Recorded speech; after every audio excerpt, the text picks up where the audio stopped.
Do you ever get stuck in negative thought loops where it starts with one thought, well, that was a dumb thing to say, and spirals into more and more negative thoughts? Why am I always saying dumb things? Everyone must think I don't know what I'm talking about. I'm never going to be able to fit in with anybody. Well, what if I told you that this is normal and actually how our brains have developed? But there are techniques to change your brain, and that's what we're going to talk about today. My name is Leela from Uku-Lela Therapy, and I use music and expressive arts in fun, creative, and research-based ways to help with mental health issues, wellness, and self-development. So this is going to be a one-stop shop video all about rewiring your brain from having a negativity bias to a positivity bias. And it's probably one of the most comprehensive videos that I've done on this channel so far. So here's the rundown. We're going to start by talking about what a negativity bias is. Then we'll talk about the H.E.A.L technique. Then we'll talk about Glimmers. Then we're going to talk about ways to implement music in the arts to enhance and reinforce these skills. Then lastly, we're going to talk about the science of why all of these things work and what's actually happening in our brain. And throughout the video, we're going to be practicing these techniques together, so stay tuned. Part 1, the negativity bias. Our brains have evolved to think negatively. Why? Well, it did serve a purpose. Back in the day, when we were cavemen, we needed to be more alert and cautious of our surroundings so that we could survive. In the grand scheme of evolution, humans have been alive a millisecond.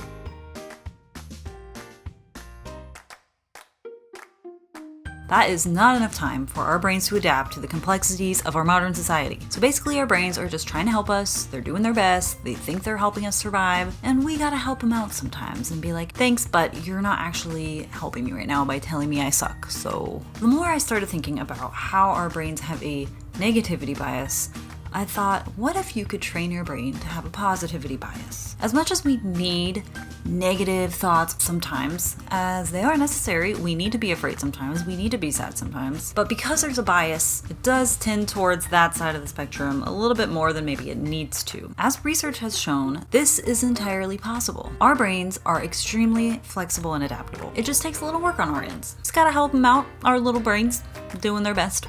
But let's go into the techniques. Part 2, the H.E.A.L technique. One way to train our brain to have a positivity bias is to use the H.E.A.L technique developed by Rick Hansen. H.E.A.L stands for have a positive experience, enrich it, absorb it, and then link positive and negative material. So instead of explaining each of these steps and talking your ear off, we're actually going to try this together. So we'll start by closing your eyes if you want, or we'll just relax your eyelids and stare at a point in the room. And I want you to notice anything positive right now in your environment. It could be the quiet atmosphere, having things around you that bring you joy, even just having the opportunity to sit and be watching videos. Maybe there's people in your environment that you appreciate your connection with.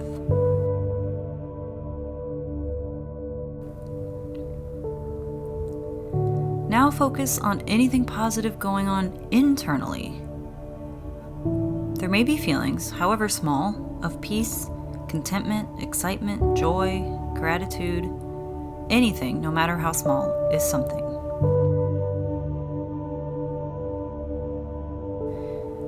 You could even think about something you're looking forward to, or a positive memory from the past, to ignite some feelings of excitement or gratitude.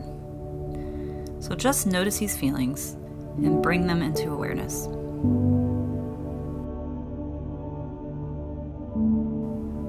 Continue focusing on these feelings and see if you can really sit with them, enjoy them, and nurture them.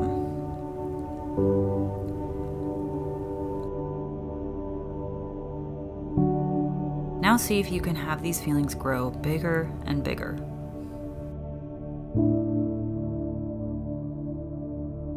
This is not just positive thinking, because you're not just noticing your thoughts. You're noticing your body sensations, such as the warmth of your heart, relaxed shoulders, relaxed eyes. You're noticing feelings, and you're noticing your thoughts. Continue allowing this positive energy to build and build.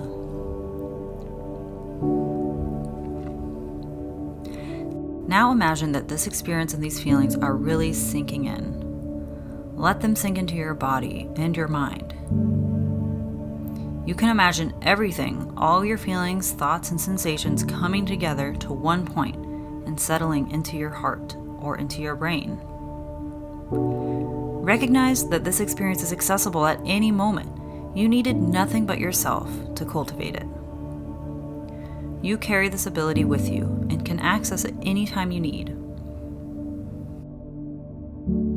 You can now open your eyes.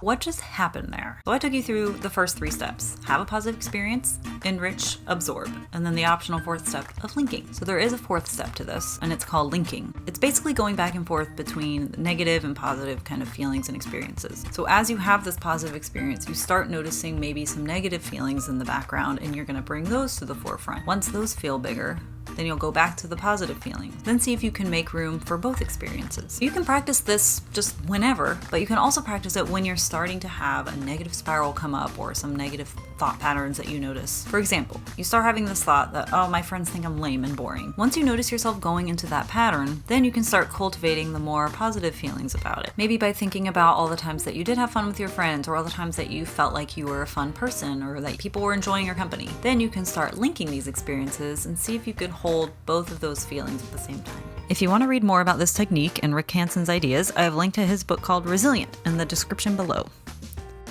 I've also included in the description a free PDF of this meditation script if you want to download it. Part 3. Glimmers.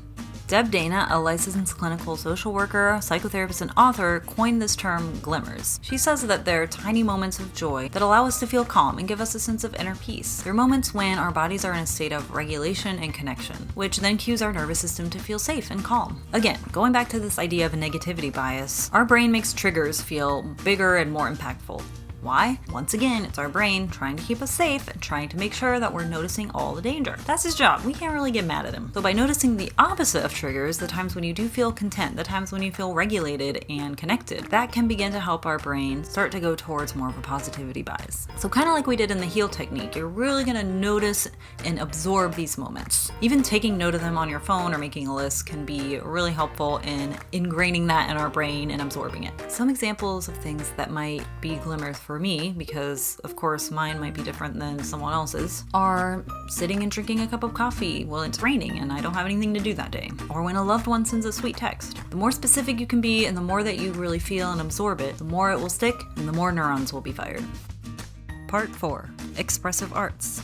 Music and expressive arts are great in combination with this because they're almost like shortcuts to getting to those feelings we've been talking about: peace, contentment, joy, excitement, gratitude. Some simple ways you can use music is just listening. So pick a song that you associate with being really positive or that makes you feel good, and don't just have it on the background. Really sit with that song and really listen to it and think about why it makes you feel good. What about the music or the lyrics are making you feel the way that you are? What feelings are you feeling? Even listing those feelings in your head. See if you can enhance those feelings and bring them to the surface and keep them there for the whole song. Writing can also be a great way to do this. So you can kind of do the same things that we did with the H.E.A.L technique, but actually writing down what you're experiencing and thinking and feeling can be a really helpful way to absorb the information, which is of course a really important part of it, and a way to stay focused on your feeling and to grow that feeling, especially if you tend to get distracted easily. So you can try doing this with art, dance, writing, really any expressive activity.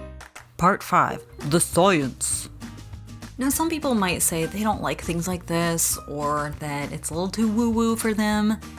And it's not really, because it's neuroscience. We know that neurons that fire together wire together, which means that when we practice having these positive experiences and good feeling emotions, we strengthen the neural pathways associated with those experiences. The same way as when we focus on negative experiences and emotions, those neural pathways are strengthened. So by actively cultivating these experiences and emotions, we can shift our neural pathways towards positivity and increase our overall sense of well-being. And in turn, this can improve your health, your relationships.